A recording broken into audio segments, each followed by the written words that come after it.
So yeah, before Shabbos. Okay. So on this part of the prayer when we mentioned the heretics, do we have to think about some heretics specifically, or just the heretics in general?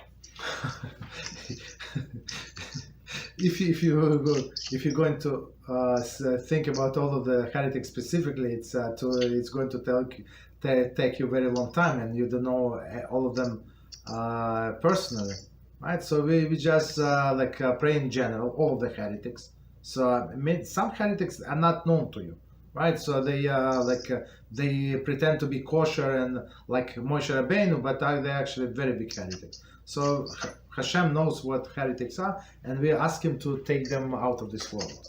So, but if you know somebody specific, yeah, you can think of somebody specific.